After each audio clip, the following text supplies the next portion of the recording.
Hi, it is Justin Prime. This week, I'll be talking briefly about facing fears and trying new things.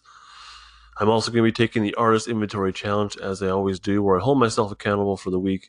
Plus, I'll be talking about a tool I'm using, someone I follow, someone who follows me, and we'll learn what the Lab 5 weekly challenge is, as well as the JP Weekly freebie for Comic Central. Welcome to episode 13, I believe, of the Jprimecast, and this is the kickoff of John Samariva week.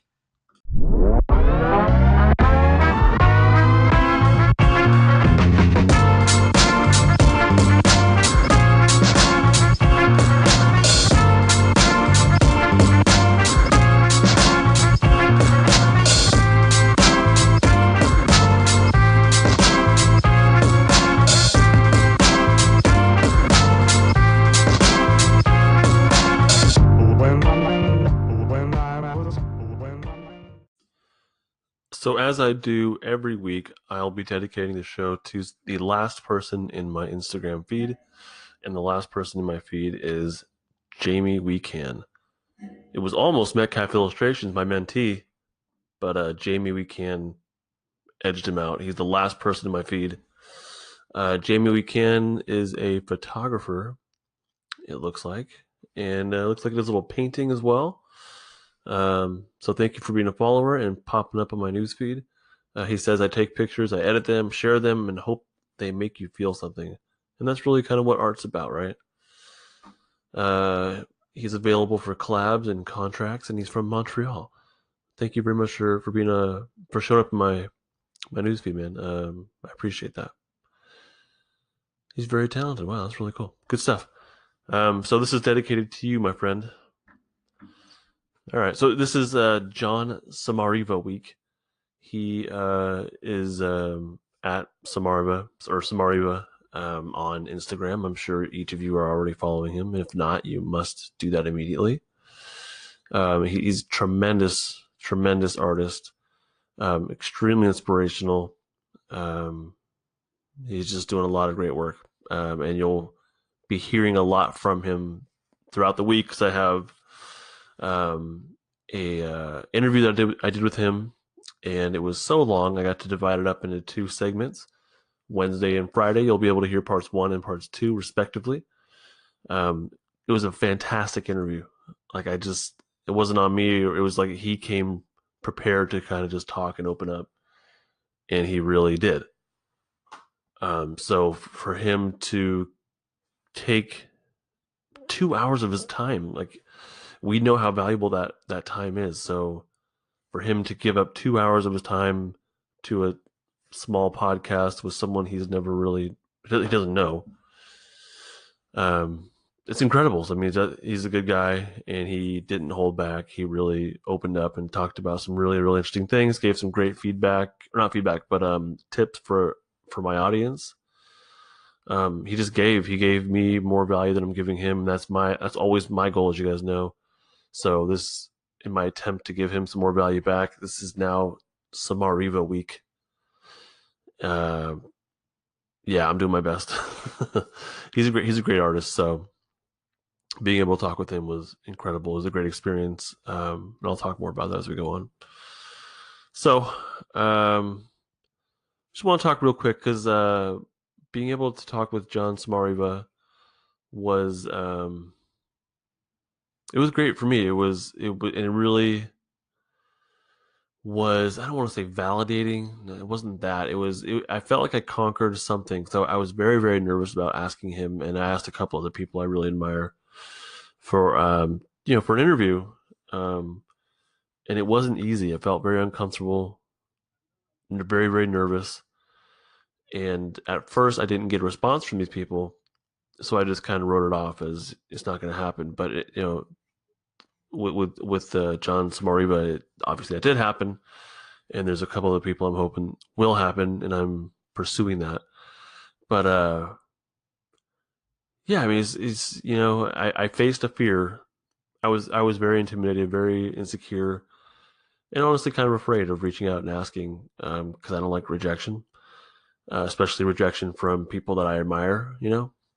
So I put myself out there. I faced my fear, and that was new for me. I was trying something new. I've been doing the podcast, and I've been talking with people that I'm comfortable with, um, other independent artists or people who are in the same boat as me. So talking with someone who's reached a professional level was new for me. I mean, I guess I have before, but I don't know. This one felt different because the other pro that I talked to was someone I knew locally. The other pro comic artist. So this was the first comic book artist that is phenomenal, someone I really admire and have, you know, whose artwork I've been in love with for ever since I started Instagram, which was maybe 6 years ago or something. So for years and years, I've just been in love with his artwork, and so that was I faced a fear, I faced that intimidation that I felt, not intimidation, but that insecurity that I felt, and it came out on top. It worked out. Um, so yeah, totally insecure, and it's also because not just that, like, because I put him on a pedestal, like his artwork, and I know we do that to these people we admire. But I was very insecure because I know that I don't have as much to offer him as he has to offer me. If he, puts on his social media that he did an interview with me, his audience is way bigger than mine. Way bigger than my Instagram and way bigger than my podcast audience. So that was a big source of insecurity for me. To know that I can't offer you anything that you can't get yourself. That was a big source of insecurity that I had to face. And knowing that I'd be getting more out of it than he would, as far as stats go, it ended up where he did get a lot out of it in a different way, and we talked about that at the end of the podcast, right at the end of the interview. But so it worked out, and he genuinely enjoyed his time talking, and he was very gave 2 hours. It's a lot of time. He did that voluntarily. I didn't make him. So I think it ended up working out. I think he got some value out of it. So it ended up working out, but I was very insecure about that. But confidence builds through doing, right? Through attempting, and in my opinion, I think confidence builds through success or failure. I think the process of it, and I think just doing will lead to confidence building, as long as you realize that failure is an option and that you can move on from it.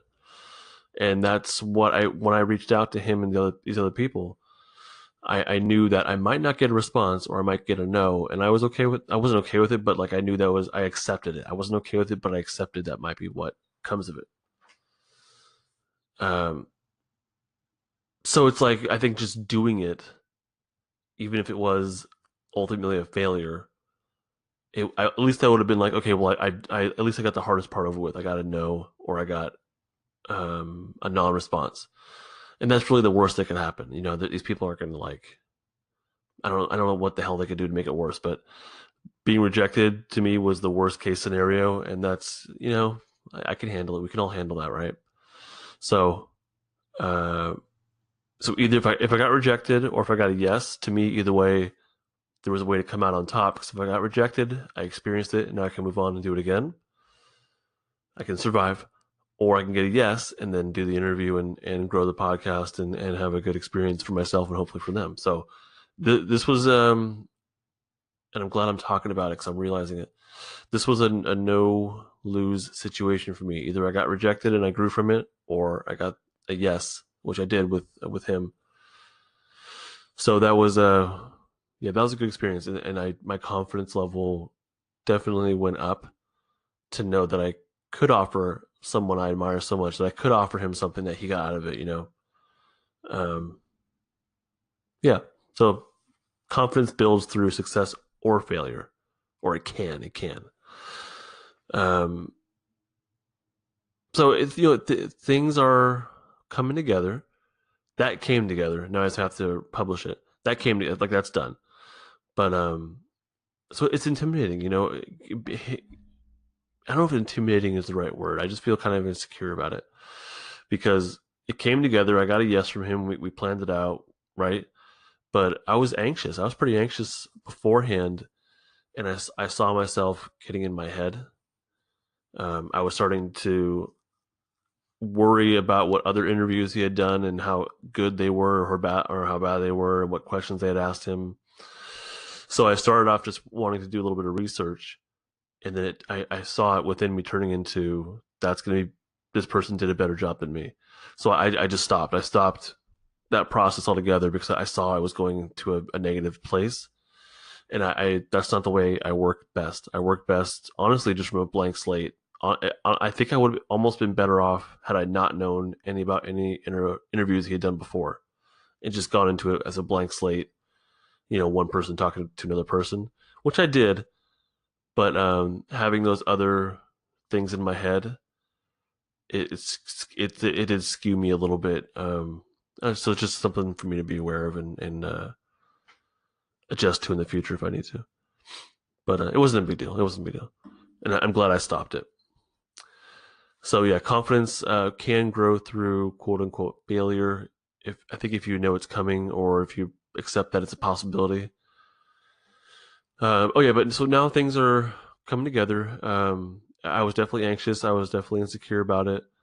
But it was what I wanted, so I just went into it head on and I let that anxiety go. I didn't let it take over me at all, and I had a great time. He had a good time, so that was cool. And so all this, I mean, this is about my podcast, obviously, but this translates to art as well. It's all about trying something new, and I've done this with trying custom shoes way back when, and then I tried what was it like? I think I jumped to fan art, and then I jumped to conventions, and then I started doing sculpture stories, the comic book. So I've trying new things, always trying to something new, right? And then I tried YouTube out. I've tried out the podcast here. It's getting past these insecurities that are there. I mean, before I did all these things, there were a lot of insecurities. But I just tried it. I didn't try. I did. I don't like the word try. I did. I did my first pair of custom shoes. I did make YouTube videos that had my face in it, even though it was terrifying. Um, I did make Sculptor Stories, issues 1 and 2. Yeah. I did run a successful Kickstarter and a failure. I didn't try these things. I did it. Yeah. So this confidence stuff, where it's facing your fears and trying new things, this translates to art. Yeah. So it's about trying something new, and then I don't think trying it, or I don't think doing it. I don't like the word try. We're gonna get rid of that. I don't think doing something new is good enough. I think it's doing it and then showing it. That's the second step is showing it. Do it and then show it. Because once you show it, it's real. You know what I mean? But before that, if you just draw something and then tuck it away, there's still benefit to that, obviously, but it's still within you. You know what I mean? Like it's in my opinion, it's still within you.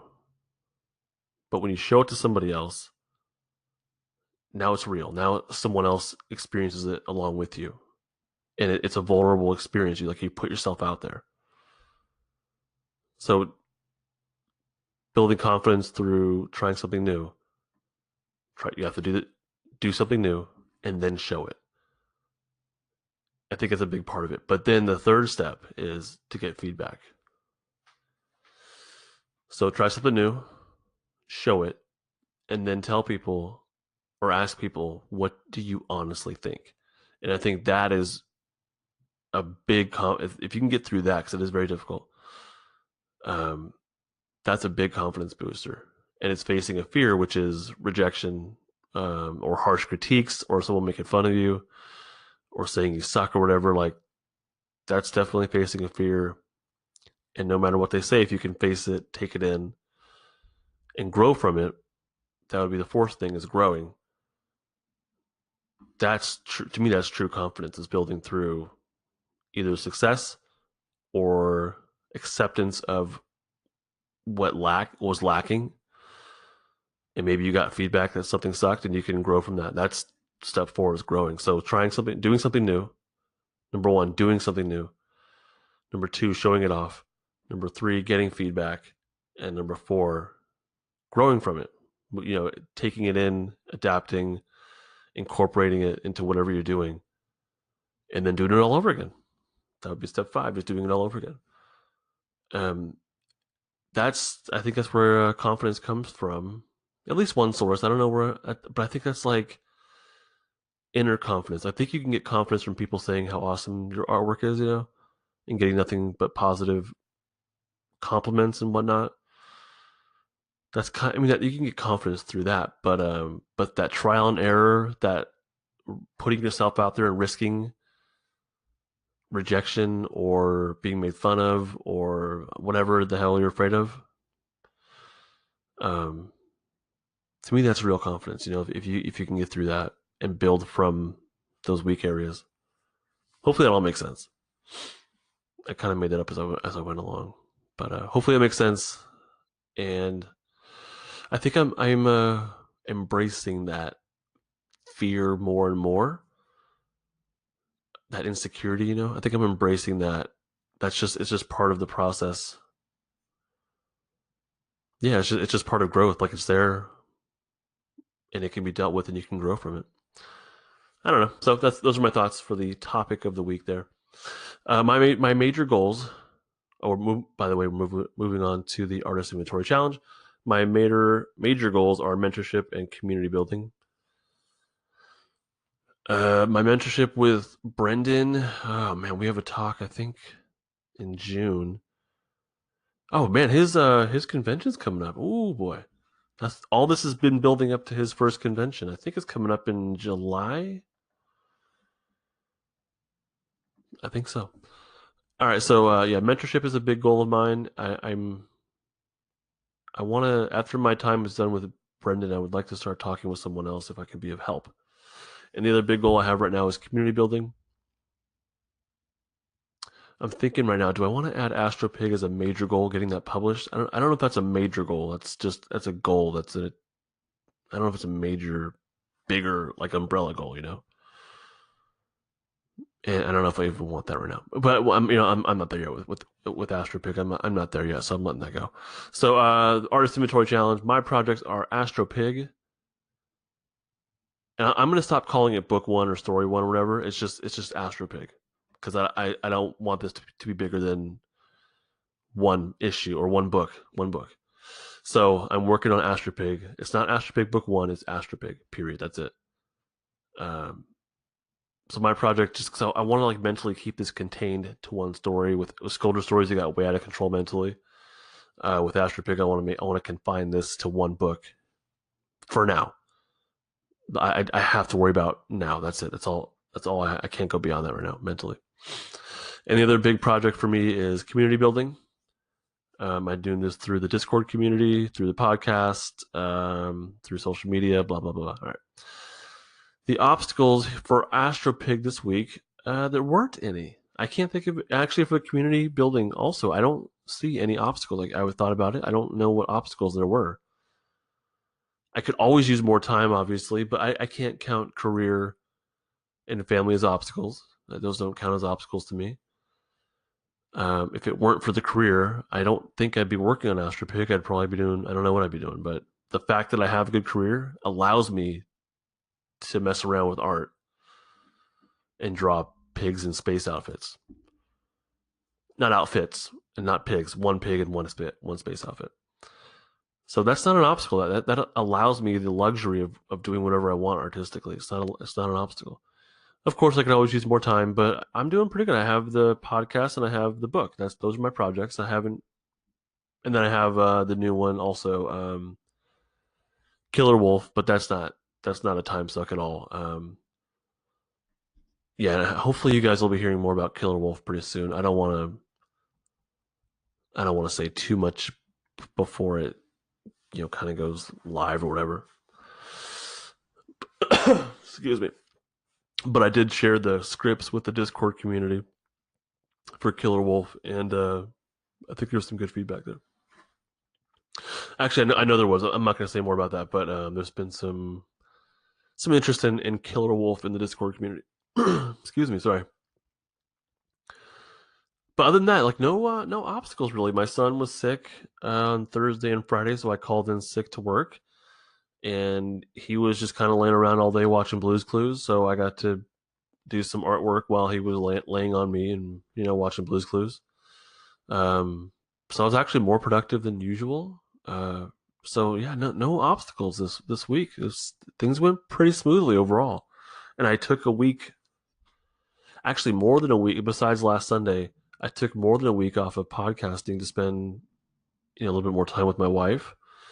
Um, so the podcasts, there weren't any obstacles. I had lots of time to create, and I think I used it pretty darn well. I was happy with what I produced this past week. All right. So successes. Astropig. I am getting pages done in entirety. So it's interesting is with Sculpture Stories. Actually, hold off on that. So with the successes with Astropig, I'm getting pages done. I think I have 5 pages done completely. That's colors. That's values. That's the pencil layer. I mean, everything's like done. Even the text. I have the text in there. And I'm really happy, very, very happy with the way it looks. I think this is like the best. Honestly, I feel like I'm producing the best I've ever produced. It's not. I brought this up in Discord. It's not showing up in social media though. Like as far as the engagement and the hearts, it's not there. But I feel like I'm doing the best I've ever done, and I'm very, very happy with it. Very proud. And the people, there's a handful of people that are into it, and they're giving me lots of love and support, and that's it. I'm good. I don't need everyone to like it. If my kids like it, then I'll be happy once it's done. That's all I need. Um, it's funny. I don't know why I thought of this. Every now and then I'll get a pig Instagram account following me now. My Instagram account, my followers are going to be independent storytellers and pig accounts. I don't know what you call them, pig fan pages or something. So I'm getting these pig fan pages following me, which I appreciate. I think it's great. Every now and then I'm getting one of those. Anyhow, so with Astropig, the successes, I'm getting stuff done in a different way than Scolders, but I'm getting stuff done. I'm producing. I'm being productive. And number two, I'm adding a lot. I'm adding more humor than I realized at the beginning. The original script didn't have as much humor as I'm putting in, but it's just lightly being sprinkled into there. Nothing heavy-handed. So that was a nice little. I was surprised for me so far. I'm writing it as I go. I have a script, and I even did layouts for each page, but I'm changing everything as I go, which was pretty normal for me. But I think with this one, I'm really allowing the creative process to unfold in like every step of it. Like with the panel layouts, it's different than I had originally planned it because I'm just kind of rolling with whatever I'm doing, and I don't know if that makes sense at all, but I'm just kind of I'm not making it up as I go, but I'm creating as I go. I'm just I'm using the script as a loose guide. We'll say that. So the what he says per page, the creatures on the page, these are all being made up as I go. I'll just put it that way, but it's not exactly true. But I'm just creating as I go, and it's been a lot of fun. It feels like a very pure creative expression, and it feels great. So this is very different than the way I was doing Scolders because, actually not because, but yeah, with Scolders I did all the layouts, all the pencils, all the colors, and then all the text. So I did, that I did like that. But with this one, I thought I was going to do it that way, but I've been doing an entire page all at once, and I'm totally fine with that. I'm having a really good time. So it's also different because I've noticed that with Astropig, my motivation's a lot higher than it was with Scolders. With Scolders, I did kind of put off creating it for a long time, and then I was, dipping in and out of the process of it, which you can hear, for the past few months on this podcast. Um, but with Astropig, I'm just like I'm just going. I'm creating and I'm drawing and I'm coloring and I just can't wait to get more going. So that's different. That's a big change for me. I'm also feeling more accomplished. I'm feeling like this is something I can really be proud of and show off to anybody because of the content of it. But I'm really proud of the way it looks. I'm when I look at it, I'm like, yeah, that feels good. That feels done. And there's this sense of accomplishment and of peace when I look at it. I'm also this is different because each page is fuller in every way. So far, the backgrounds, the creature designs, the values, it's just done. Like it's finished. It's more full. I'm not saying it's perfect, but it's. I've never put this much love into anything I've done. Honestly, I think that's the best way to put it. With Scourgers, there was some shortcuts that I took. With this one, I mean, I guess it's still the same. There are some shortcuts I'm taking, but so scratch that. It's just more like I'm just putting more love into it. I don't know. I'm way more into it. Hopefully that says enough. So other successes with Astropig. Each page is building upon the last one.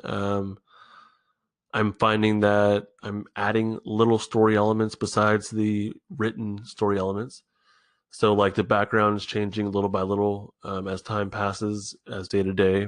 Because not the first, but 4 pages in a row are the same shot with the same background, but on each page, there's something different going on, and the background changes slightly based on time passing, but also based on the characters. So, excuse me. So there on the first of the 4 pages, there's all these purple. Astro calls them purple jelly beans, and they're all over the floor. And you can see in the background that a couple of them are eating this like brittle coral looking thing. And then the next page is a nighttime shot, and there's less of the brittle coral stuff in the background because a little bit's been eaten. And then I don't have it in front of me, darn it. And then in the third page, it's early morning. I'll bring it up here. I love Clip Studio Paint. It's just so handy. I love the layout. Like I can just see how everything looks. So in the third page, I'm sorry. In the second of the 4 pages, there's these nighttime scary creatures. In the third page is an early morning thing, and they're being scared off by this creature. And then we see, and then I'm sorry. Then the fourth page, all the brittle stuff is like gone because it's been eaten. So I don't know, like little changes, little things like that are going to help me add to the story. And then also on the third page, there's these like pebble things on the floor. On the fourth page, you'll see some of those are removed because there's a new creature who's been collecting them. So I don't know, these little things like that I think for a kid's book or a family book are important because I want parents to be reading this to their kids every night, and I want every night for them to be like, "Yeah, I didn't notice this thing before." So I'm adding these little elements in here, these little changes, all these little details, and then my plan is to also have an Astropedia that gives even more details for stuff that you wouldn't have noticed or you wouldn't have known go together or whatever. So, all right. So, point being, I just feel like there's a lot of success going on with Astropig right now, even though I'm still pretty early into it. It feels like. I think the storytelling is going pretty well right now. I guess that's the point. All right. So the successes for community building, man, talking to John Samariva is a huge win for me. It's just that's the highlight of the podcast so far for me. Talking to Lee Jeffrey of Comic Central was phenomenal. She gave me a ton of her time, and she got a whole week for Comic Central. And then the fact that Samariva, I don't know if I should call him John or I don't know, but the fact that he gave so much time, it's like I have to give him a week as well. It's just something I can do because I feel very indebted. So I think that's going to be huge for the podcast. The podcast is growing it's constantly. It's not huge. I'm not at a point where I can make advertisement money. I don't even know if I want to do that, but it's growing. It's growing quickly. I'm watching it every day grow and grow and grow. So having a big name and a big talent and such a cool guy like Samariva, like that's, I think that'll be good for the community or for the podcast. The community, the Discord community, is going really strong. I did another purge recently and had to boot someone who was a huge talent but just wasn't participating as much as we would like him to. That person, you know who you are. You're welcome to come back anytime because we think you're tremendous. But so right now, everybody in the community is really supportive, really active. There's great feedback going on. There's great growth. It's just good. Like, the community building stuff is going really good. The literal Discord Jprimecast community is going really well. I'm super proud of that. I love that group. And connecting with Comic Central has been going pretty darn well. Lee and I were supposed to have spoken last week, and that didn't happen. But hopefully we will reschedule soon. So lots of good things, in my opinion. Overall, lots of good things, and I think it's going to be big things coming up. Besides this week, there's a couple of people I really, really want to talk to that I'm hoping to get on. Yeah. So all man, this week just feels like wins. It just feels like a lot of wins. So I'm excited. I'm pumped. The goals for this next week are to continue with pages. Sorry, I'm looking at my outline here. Are to continue with Astropig, obviously. Continue. I feel like I have a pretty good pace. I'm doing a full page or two a week. It seems like is my average, and that's not bad. And I think I'll be picking it up. Actually, I don't know. I don't want to predict I'll do it faster. I feel like I have a good pace, and I want to keep. I just want to keep doing it. I want to maintain because I'm really happy. I'm very proud of the result. The other goal that I have for this week is I want to research effective or popular hashtags, and the reason I want to do that, well, that's the next segment. What tool am I using? That's the next segment. The tool I've been using this week is hashtags. In the Discord community, we actually, I think it was Luke first noticed, Lab 5 Studios. He first noticed that he had a big jump in views when he used the hashtag character design, which had to do with last week's, what do you call it? Lab 5 Weekly Challenge, sorry. So when he used that, he noticed there was a big increase in the views for that particular hashtag. And then a couple other members said, yeah, me too, basically. And so then I tried it out, and I saw a significant jump. I used it in my stories, and I saw a big jump in the first image that I had posted, because I posted I think it was 4 of them in a row, like back to back to back, and they all used the same hashtags, and one of them was character design. And for some reason, the first one, but not the other 3, had a big jump in views. So sorry, I'm getting back on track here. So I want to research. That's the goal. I want to research what are effective or popular hashtags. The tool I'm using is the hashtag, and I want to continue just noticing and tracking. So I threw hashtags down and I kind of let it go, but I kind of want to start paying more attention to that now. Oh yeah. So anyhow, the hashtag character design, that one in particular, I noticed if you look at your stories and you see if you go from left to right, or when you tap it goes from left to right. If you look at the amount of views that you have, it goes down with each time you tap over, because as one is up longer, it gets more views, right? So the amount of views will go less and less and less and less as you get to the newer stories that you've put up. But what happened was I had my usual, like it was like 200 to 300 views for each picture that were up longer, and then all of a sudden it jumped up to like 800 for the first one that said hashtag character design. So that's weird. That's odd behavior. That's not just from like my natural organic reach. That's from the hashtag reach. So people that were looking for character design, they saw my story. So it worked. That hashtag actually was beneficial. It worked. I don't know. I want to do more research also into how many you're supposed to use or how many. I think 5 per post for not for stories, but for posts, gallery posts is kind of what Instagram flags. Anything more than that, I think, is considered spam. I don't know. All that stuff I want to look into eventually and take it more seriously. But the tool that I'm using this week, and I think we'll obviously continue to use, is the hashtags. I want to use those in a more smarter way, because it seemed to work. At least hashtag character design, that seems to be a big one. Not that I have anything else to compare it to, but that was effective. I'll put it that way. And then what I would also like to do is, after I do some research, I would like to do like make a cheat sheet for anyone who's listening to the podcast or for my followers, just a cheat sheet for how to use hashtags more effectively. Those are probably out there, but I want to make my own. All right, so who do I follow? Obviously, you know who it's going to be. It's John Samariva. I don't follow very many people anymore. I think I'm at like 36, and he is one of those people I follow. I only follow people who are a part of the Discord community,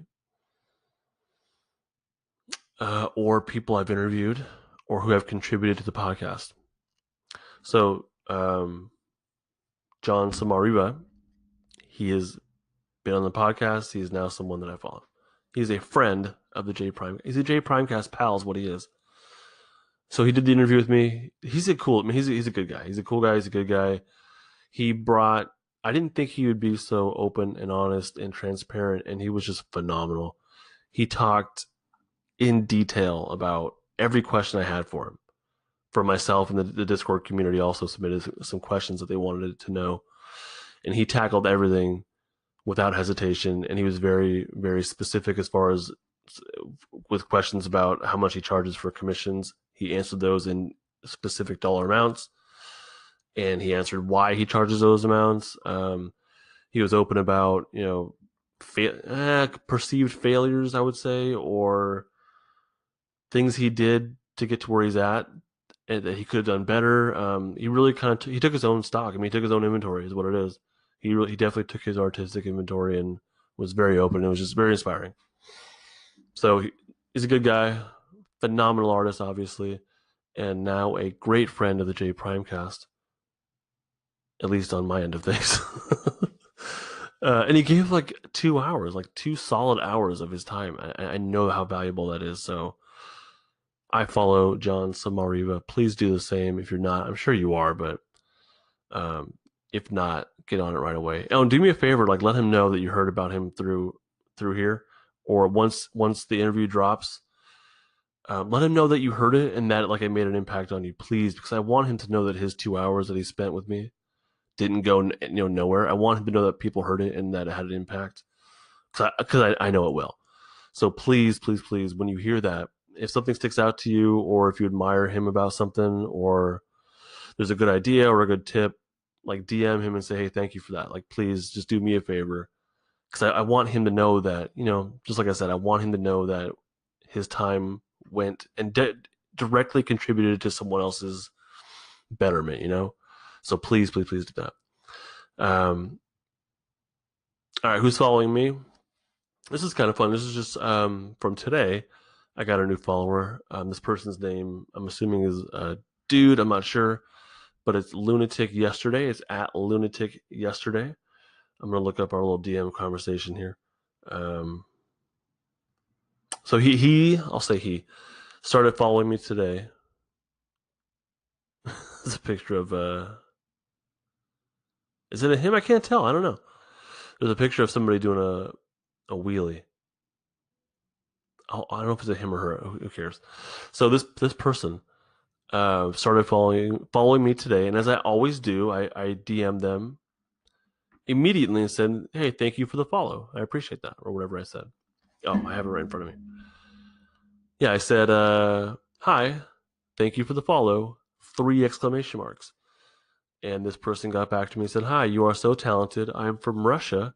Sorry for my English." So I think that's really cool. I love that when people visit my website from some exotic place like Russia. I think it's cool. So I said, yeah, no problem. Thank you again. And then they said, do you apologize? Do you apologize everyone who follow? It's so polite on your part. I think they mean, do you always thank people that follow you? And I said, yeah, I like to say hi. It means a lot to me when someone follows me. And they wrote back, wow, then I wish you success in your work. You are a very good person. And I gave him a heart, and this person gave me a heart back. It was a very pleasant, simple exchange, but I think, and this came up in the Discord community, that I always thank people for following me, unless it's a BS account, at which point I will block them. But yeah, I think it's important to have that personal connection, and that, my big goal of mine is community building. So just saying, hey, thank you for the follow is a great, I think, a good way to do that. And I always get a positive response back, and usually it's just like, yeah, no problem, or whatever. But sometimes it'll open up a conversation. So Lunatic yesterday, thank you for responding to me and for those super kind words. That really means a lot to me. And for those of you listening, be social, be positive, be polite. People like that. All right, so last week's Lab 5 weekly challenge was awesome. The challenge last week was to redesign somebody else's original character, give it to them as a gift, and ask for nothing in return. Let them use it for whatever they want. I thought that was a phenomenal challenge that Luke and I came up with and that he chose. So Luke, thank you for choosing that one. And it was a lot of fun. I struggled with it for a while last week, and then I saw people posting in the Discord community. I saw them posting their redesigns of each other's characters, and some of them were like super. Actually, a lot of them, they were all really cool.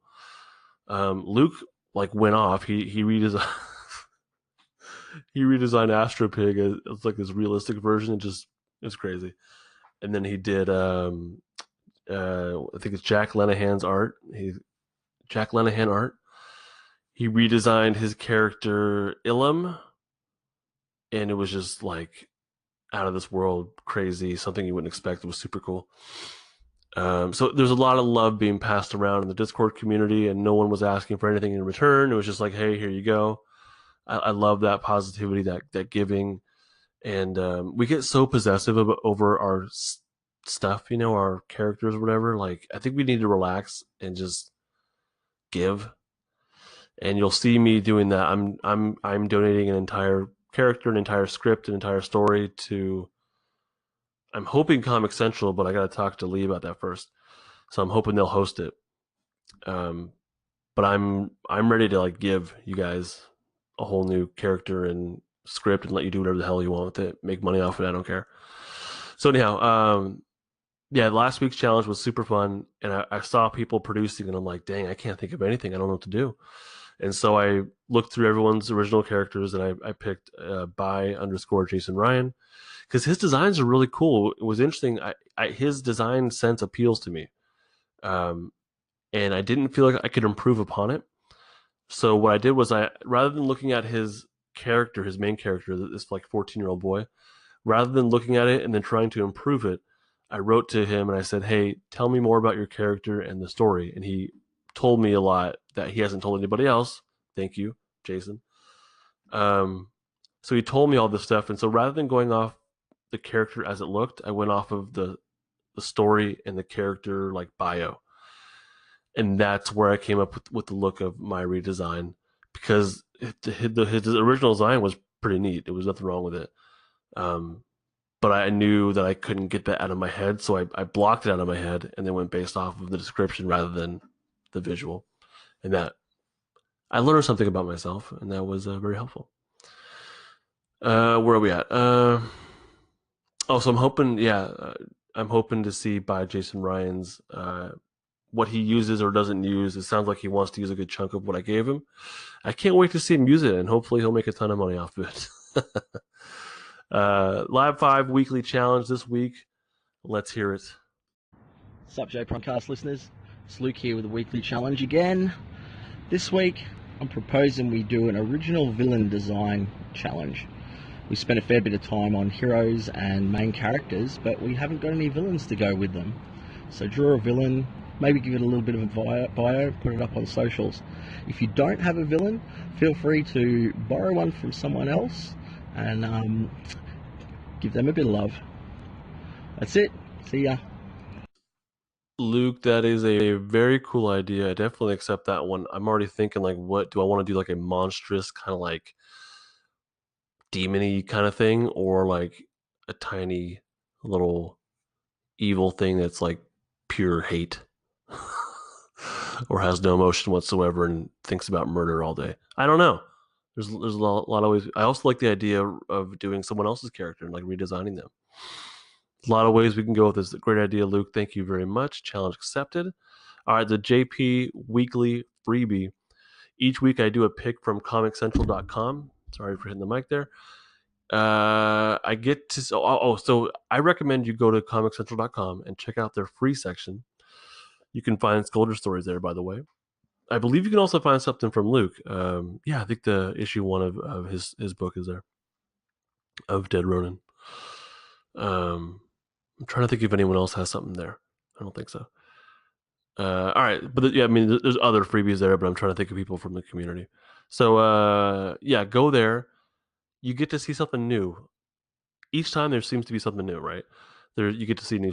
I mean, as far as issues, but no matter what you read, you'll be introduced to a new story, new artists, to new creators, and that is pretty awesome for free, mind you, for free. The books are usually short and they're free, but this week my pick is actually a very long one, which blows my mind because it's there for free. I don't know if it used to be like paid for and they got the money back and now they're like, here, read it for free.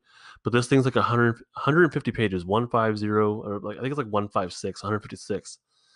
Um, so I'm actually really kind of intrigued, and hopefully I can set up a talk with the writer of it, of the White Room of the Asylum. This is a monster of a book. I'm not even done with it yet. I'm about halfway through, but I love it. I'm really, really, really enjoying it. It's the writing is phenomenal. The writing is absolutely incredible. The pacing of it, everything is, as far as writing, is super cool. I'm really, really enjoying it. The it's a very, very solid, intriguing concept and story. The concept is there's these. It focuses on patients in a mental asylum, and these patients figure out that they can go into this. Seems like a subconscious realm called the White Room. It's all white, and they can create objects in it, objects or whatever. So I'll leave you with that. So the concept is really cool, and actually super similar to what I had talked about last week that I've been developing for the past month or so of Killer Wolf, which takes place entirely in a white area, and that's just to make it easier for people who, if they choose to create it, just to focus on the character and the storytelling. Um, so yeah, that was kind of interesting that the White Room of the Asylum and Killer Wolf have some similarities. But regardless, um, intriguing story, intriguing concept, executed very well. Like the writing is really good.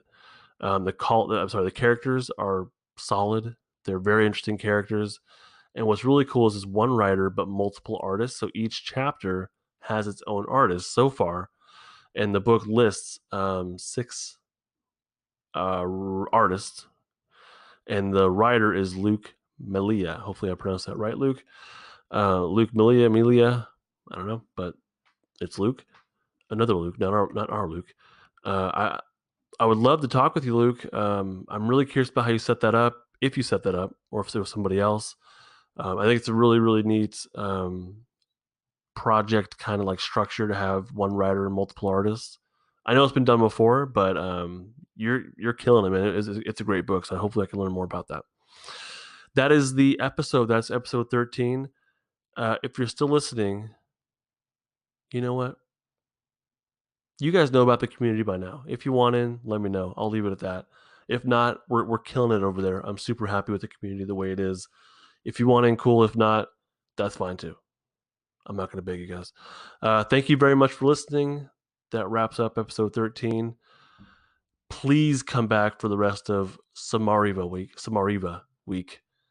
It is so good. It is so good. Episode or part 1 of my talk with him in a couple days. It is so good.